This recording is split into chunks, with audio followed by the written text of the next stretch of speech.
2023년 12월 31일 2년 반 동안 강해하던 창세기 설교를 마쳤습니다. 그리고 다음 날인 2024년 1월 1일 신년 예배부터 지금까지 출애굽기 설교를 이어서 해오고 있어요. 출애굽기 설교를 하는 동안에 몇 차례에 있어서 출애굽기 전체 구조를 설명드린 적이 있습니다. 목회자 성경연구원의 박승호 목사님의 도움을 받아서 출애굽기 3장 7절, 8절의 7동사로 출애굽기를 설명했죠. 한번 복습하는 마음으로 출애굽기 3장 7절, 8절 같이 한번 읽어볼까요? 시작. 여호와께서 이르시되 내가 애굽에 있는 내 백성의 고통을 분명히 보고 그들이 그들의 감독자로 말미암아 부르짖음을 듣고 그 근심을 알고 내가 내려가서 그들을 애굽인의 손에서 건져내고 그들을 그 땅에서 인도하여 아름답고 광대한 땅, 젖과 꿀이 흐르는 땅, 곧 가나안 족속, 헷 족속, 아모리 족속, 브리스 족속, 히위 족속, 여부스 족속의 지방에 데려가려 하노라. 아멘.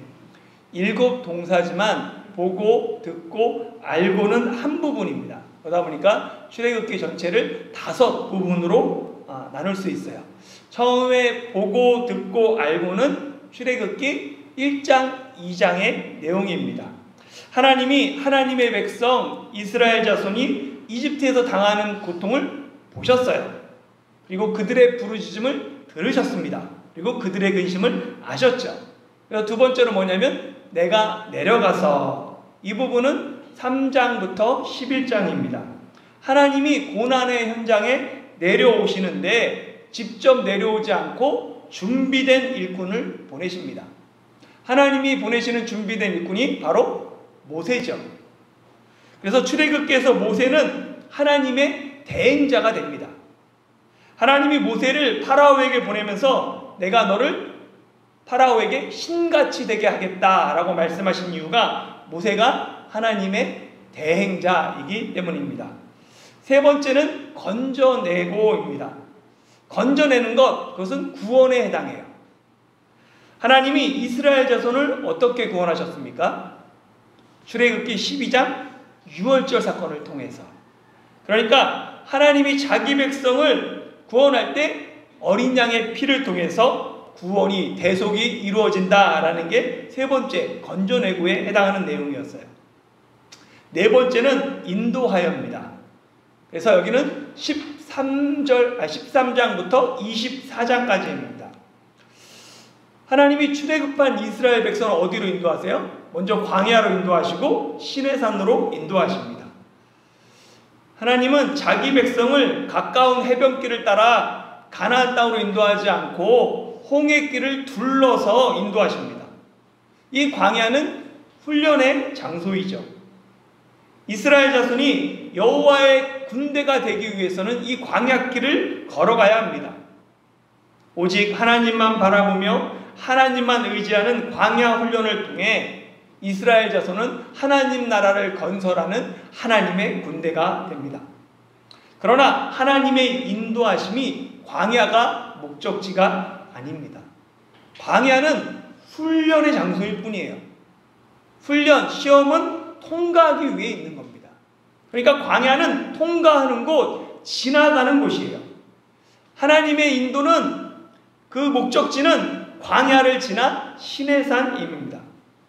처음부터 하나님은 하나님의 계획은 출애굽한 이스라엘 자손을 시내산으로 인도하는 거였어요.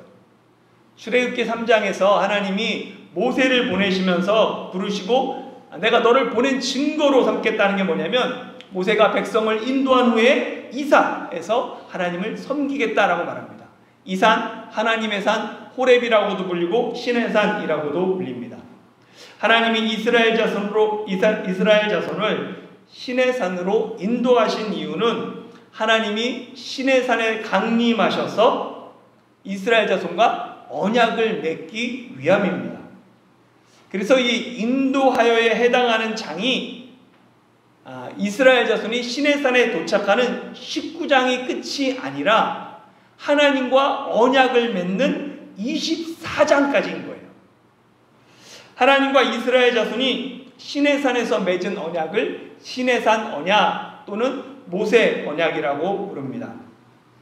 이 시내산 언약을 맺는 과정을 보면 먼저 하나님께 번제와 화목제를 드리죠. 그리고 모세가 백성들에게 하나님의 말씀을 낭독해서 그 언약서를 들려줍니다. 이에 백성이 언약서의 말씀을 다 지켜 준행하겠습니다 라고 약속하고, 모세가 여호와께 드린 번제와 화목제의 피를 제단과 백성에게 뿌림으로 맺어지는 거예요. 제단과 백성 중에 누구든지, 제단은 하나님의 임재를 상징하니까 누구든지 언약을 배반하면 반드시 피로 갚아야 한다. 그 의미에서 모세는 제단과 백성 사이에 뿌려진 피를 언약의 피라고 불렀습니다. 하나님과 백성 사이에 뿌려진 언약의 피가 바로 예수님이 잡히시던 날 밤 제자들에게 말씀하신 죄사함을 얻게 하려고 많은 사람을 위해 흘리는 바 내 피, 곧 언약의 피다라는 예수님의 피가 됩니다. 그리고 마지막 다섯 번째가 데려가려 하노라입니다. 25장부터 마지막 40장까지죠. 이 피의 언약식을 마친 후에 하나님이 다시 모세를 시내산 꼭대기로 부르십니다. 이에 모세가 시내산에 올라가서 40일 40야를 산에 머무릅니다. 이때 하나님께서 모세에게 말씀하신 것이 무엇이냐면 성막과 성막의 기구들을 만들라라고 보여주시는 거예요. 데려가러 하노라에 해당하는 25장부터 40장까지는 성막을 제작하는 이야기입니다.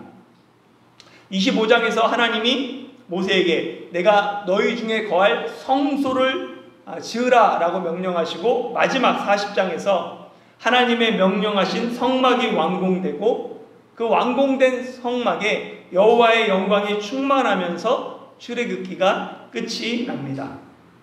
그러니까 출애굽기만 놓고 보면 데려가려 하노라, 이 목적지는 하나님과 이스라엘 자손이 함께 동거하는 거하는 성막입니다. 그러나 모세오경 전체를 보면 그 3장 8절도 마찬가지지만 하나님이 데려가는 곳은 젖과 꿀이 흐르는 약속의 땅 가나안이죠.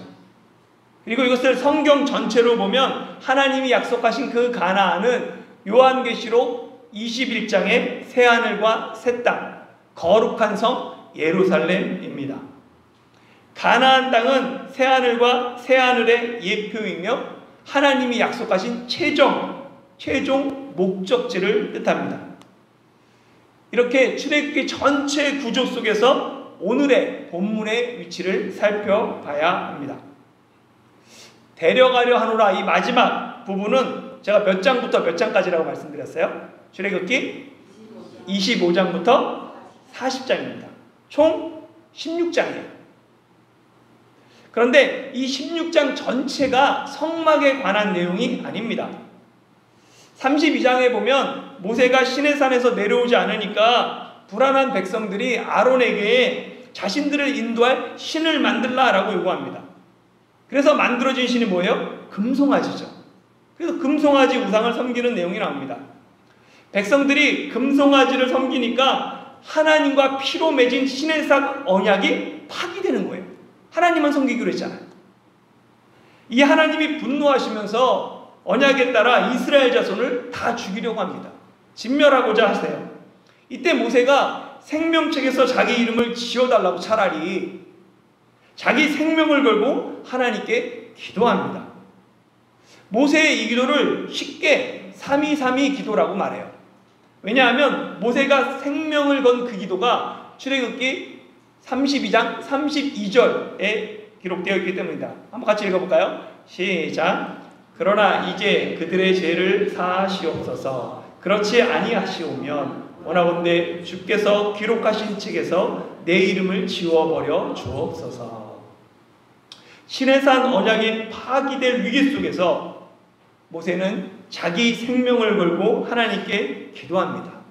그리고 하나님은 은혜롭고 자비하고 노하기를 더디하셔서 그 기도에 응답하시죠. 그리고 다시 34장에서 시내산 언약이 갱신됩니다.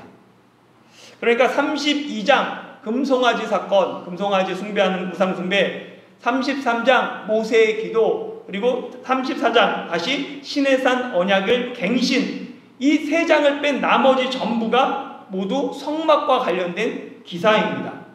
이 32장부터 34장을 기준으로 이 앞부분 21장부터 31장은 성막을 건축하라는 하나님의 명령이고, 뒷부분 35장부터 40장은 이스라엘 자손이 하나님의 명령에 따라 실제 성막을 건축하는 내용입니다. 그중 오늘 본문 25장 1절부터 9절은 하나님의 성막 건축 명령의 서론 부분에 해당합니다. 이 서론에서 하나님은 성막을 건축하는 데 있어서 중요한 사항 두 가지를 말씀하십니다. 첫 번째는 성막은 기쁜 마음으로 드린 예물로 만들어야 합니다. 우리 한번 2절 말씀 같이 한번 읽어볼까요? 시작. 이스라엘 자손에게 명령하여 내게 예물을 가져오라 하고 기쁜 마음으로 내는 자가 내게 바치는 모든 것을 너희는 받을지니라. 아멘. 하나님이 내게 예물을 가져오라 라고 말씀하시면 여러분은 하나님의 말씀에 순종할 수 있습니까? 하나님이 내게 헌신을 요구할 때 여러분은 기쁜 마음으로 헌신할 수 있습니까? 어떤 사람이 하나님의 명령에 순종하며 어떤 사람이 하나님의 헌신 요구에 아멘할 수 있을까요? 제가 목회를 하면서 깨달은 것 중에 하나는 하나님을 요술램프처럼 생각하는 사람은 하나님께 헌신하지 않는다는 사실입니다. 그런 사람은 하나님이 자신에게 헌신하길 원해요. 하나님이 주인이 아니라 자신이 하나님의 상전입니다. 그런 사람은 평생 신앙의 어린아이로 머물러서 성장하지 않습니다. 그럼 어떤 사람이 하나님께 헌신하며 기쁨의 예물을 드릴까요? 하나님의 은혜로 구원받은 사람입니다. 하나님의 은혜를 아는 사람만이 하나님께 기쁨으로 헌신합니다. 결국 내가 하나님과 어떤 관계를 맺고 있느냐가 중요한 거예요. 이 헌신의 핵심은 나와 하나님과의 관계에 달려 있습니다. 이스라엘 자손은 이집트의 종이었어요. 하나님이 중노동과 종살이에서 괴로워하는 이스라엘 자손을 이집트 파라오의 손에서 해방하셨습니다. 이 은혜를 아는 사람은 하나님의 말씀에 순종하며 마땅히 하나님께 헌신합니다. 하나님의 구원의 감사와 기쁨이 하나님 말씀에 대한 헌신과 순종으로 나타납니다. 그래서 구원의 은혜를 아는 사람은 내게 예물을 가져오라는 하나님의 말씀에 기쁨으로 헌신합니다. 기쁜 마음으로 하나님께 드리는 것이 헌신의 기본 자세입니다. 헌신은 기쁜 마음으로 하는 거예요. 억지로 하는 헌신은 나도 기쁘지도 않고 하나님도 그 헌신을 기뻐하지 않으십니다. 고린도후서 9장 7절 같이 읽어볼까요? 시작. 각각 그 마음에 정한 대로 할 것이요 인색함으로나 억지로 하지 말지니 하나님은 즐겨내는 자를 사랑하시느니라. 아멘. 하나님은 즐겨내는 자를 사랑한다라는 이 표현을 바꿔보면 하나님을 사랑하는 자가 즐겁게 헌신한다는 의미인 거예요. 기쁨으로 헌신한다는 거죠. 구원의 은혜를 알고 기쁜 마음으로 하나님께 드리는 자를 하나님도 사랑하십니다. 하나님을 사랑하고 하나님께 사랑받는 여러분이 되기를 주의 이름으로 축원합니다. 3절부터 7절에 보면 이스라엘 자손이 성막 건축을 위해 하나님께 드려야 될 예물 목록이 쭉 기록되어 있어요. 거기에 보면 금과 은과 녹과 각종 실, 털, 가죽, 나무, 기름, 향료, 보석들이 기록되어 있습니다. 그러니까 하나님께 드릴 예물 중에는 금과 은과 보석 같은 비싼 예물도 있고 가는 배실과 염소 털 같은 값싼 예물도 있습니다. 만일 하나님이 이스라엘 자손에게 부자든지 가난한 자든지 모두 다 동일한 예물을 드려야 한다라고 명령하셨다면 가난한 자들이 기쁜 마음으로 하나님께 예물을 드릴 수 있을까요? 없을까요? 가난한 자들과 부자들이 똑같은 예물을 드려야 한다면 가난한 자들은 결코 기쁜 마음으로 예물을 드릴 수 없었을 것입니다. 그래서 하나님은 성막 건축에 필요한 다양한 예물들을 말씀하시면서 각자 형편에 맞게 기쁜 마음으로 드릴 수 있는 그것을 드리라고 하시는 거예요.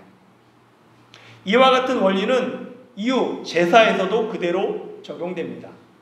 레위기 14장을 보면 제사하는 사람이 그 사람의 형편에 따라 소를 제물로 드릴 수 있는 사람은 소를 제물로 하나님께 드립니다. 그러나 이 소를 드릴 능력이 없는 사람은 소 대신에 양을 드리면 돼요. 혹 양을 드릴 힘이 없는 사람은 아예 산비둘기나 집비둘기 새끼를 제물로 드리라라고 말씀하십니다. 소를 드리면 더 큰 속죄의 능력이 나타나고 비둘기를 드리면 속죄의 능력이 약해지는 게 아닙니다. 속죄의 능력은 무엇을 드리든 똑같습니다. 그런데도 하나님이 이를 구분하신 이유는 제사하는 사람의 형편을 하나님이 세심한 사랑으로 이해하고 헤아려 주셨기 때문이에요.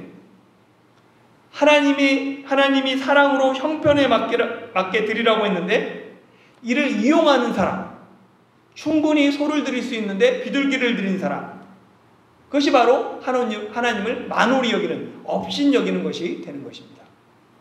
하나님이 원하시는 것은 제물의 양이나 값이 아니라 예물을 드리는 사람의 마음과 정성입니다. 그렇기에 소나 양이나 비둘기나 형편에 따라서 제물을 드리면 됩니다. 다만 한 가지, 어떤 제물을 드리든지 흠이 있으면 되지 않습니다. 그러니까 하나님이 원하시는 제물은 많고 적음이나 값비싸고 크고 작음이 아니에요. 값이에요. 오직 하나님이 원하시는 제물은 온전한가, 온전하지 않은가, 여기에 달려 있습니다. 또한 하나님의 요구는 절대 과한 것이 아닙니다.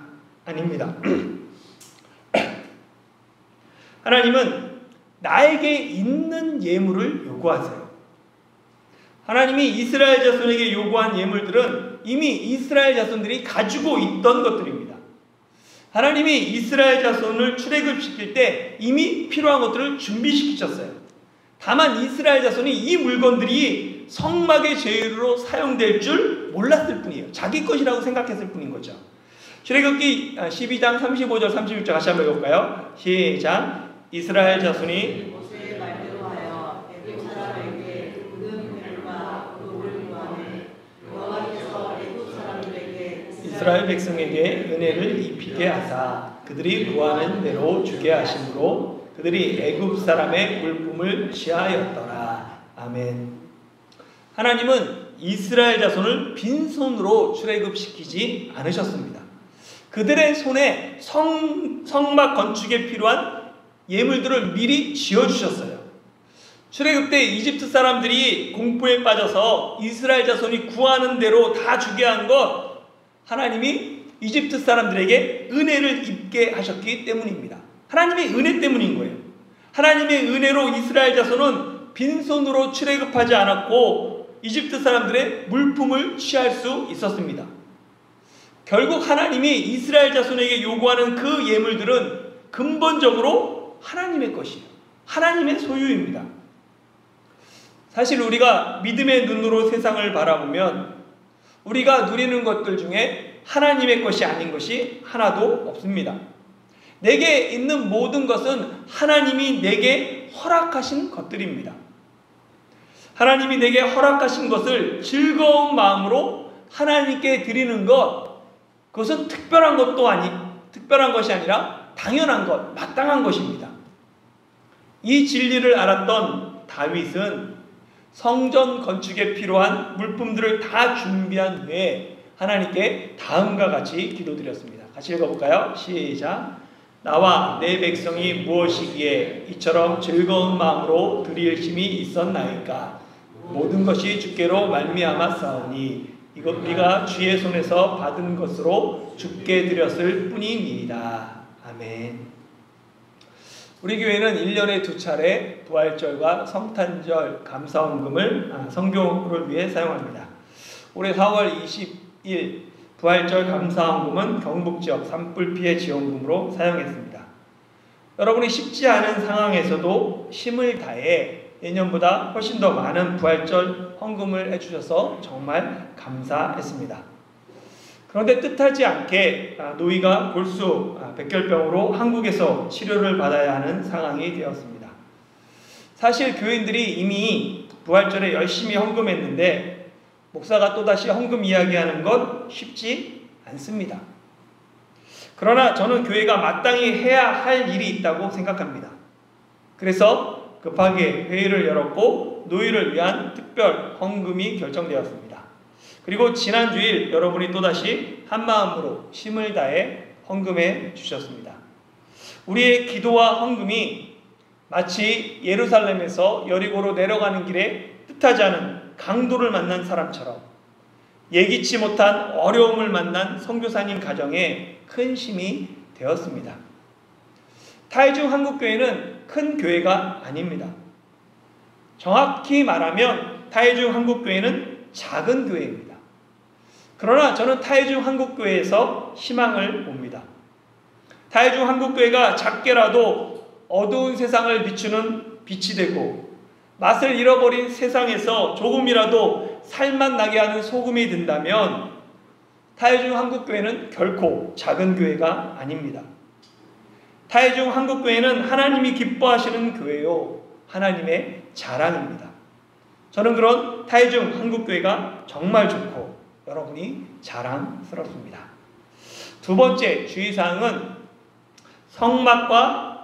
성막의 기구들은 오직 하나님이 보여주신 모양대로 만들어야 합니다. 같이 한번 9절 말씀 읽어볼까요? 시작. 물은 내게 보이는 모양대로 장막을 짓고 기구들도 그 모양을 따라 지을지니라. 아멘.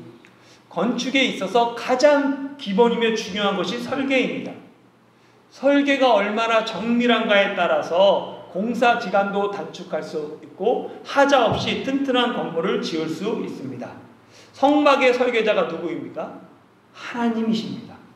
모세 마음대로 성막을 설계한 것이 아니라 하나님이 직접 모세에게 성막을 이렇게 만들라고 그 모양을 설계도를 보여주셨습니다. 성막의 모양뿐만 아니라 성막의 기구들까지 하나님이 모두 설계하셨습니다. 그래서 성막과 관련된 기사에서 반복되는 말씀이 너는 삼가 내게 보일 양식대로 할지니라, 이 말씀과 여호와께서 명령하신 대로 하였더라 라는 말씀입니다. 그러니까 앞부분 25장부터 31장에서는 하나님이 성막을 건축하라 라고 명령하실 때는 계속해서 말씀하세요. 너는 삼가 내게 보인 양식대로 할지니라, 그 모양대로 할지니라 반복해서 말씀하시고, 뒷부분 실제 성막을 건축하는 35장부터 40장에는 여호와의 명하신 대로 하였더라 라는 말씀이 반복됩니다. 출애굽기에서 성막과 관련된 모든 기사는 한 목소리로 오직 하나님이 직접 설계한 양식대로 성막과 그 기구들이 만들어졌음을 반복하며 강조합니다. 여기에는 매우 깊은 뜻이 담겨 있습니다. 하나님이 모세에게 보이신 성막과 그 기구들은 하늘에 있는 것의 모형과 그림자입니다. 히브리서 8장 5절 같이 읽겠습니다. 시작. 그들이 섬기는 것은 하늘에 있는 것의 모형과 그림자라. 모세가 장막을 지으려 할 때 지시하심을 얻음과 같으니 이르시되 삼가 모든 것을 산에서 내게 보이던 본을 따라 지으라 하셨느니라. 아멘. 그러니까 이 성막은 하늘에 있는 것의 모형과 그림자입니다. 그리고 이 히브리서를 쭉 보면 성막의 모형과 원형과 실체가 예수 그리스도다라는 것을 알게 됩니다. 그러니까 하나님이 보여주신 대로 그 모양대로 성막과 기구를 만들어야 하는 이유는 그 성막과 그 기구들이 예수 그리스도를 통한 구원 사역을 예표하기 때문입니다. 그렇게 성막을 건축하는 데 있어서 가장 경계해야 할 것은 인간의 생각이나 판단입니다. 내 생각이 아무리 좋아 보여도 구원은 오직 인간의 방법이 아닌 하나님의 방법으로만 이루어집니다. 이는 우리 신앙생활에서도 마찬가지입니다. 신앙생활은 내 생각과 판단을 내려놓고 하나님의 말씀에 순종하는 것입니다. 순종이 신앙생활의 기본이며 핵심입니다. 언제나 순종이 제사보다 낫습니다. 하나님이 성막의 설계도를 주신 것처럼 우리는 모두 하나님의 설계대로, 계획대로 지음을 받았습니다. 우리가 해야 할 일은 지음을 받은 대로 하나님의 설계도대로 살아가는 것입니다. 그것이 순종입니다. 하나님의 설계대로 살기 위해서는 예수 그리스도 안에서 살아가야 합니다. 예수님이 하나님께 가는 유일한 길이기 때문입니다.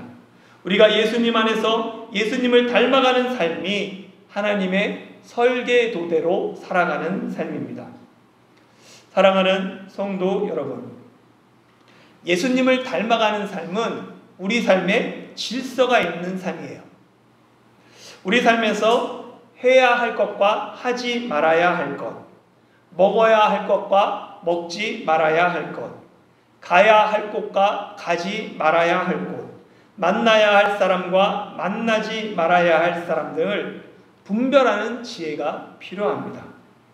기도와 예배와 찬양 생활에 힘쓰며 자극적인 것은 피하고 적당량의 음식을 취하고 믿음의 사람들과 교제하며 선한 일을 도모하고 악한 일을 멀리하며 이웃을 돌보며 복음을 전하는 삶이 하나님의 계획, 설계도대로 사는 삶입니다.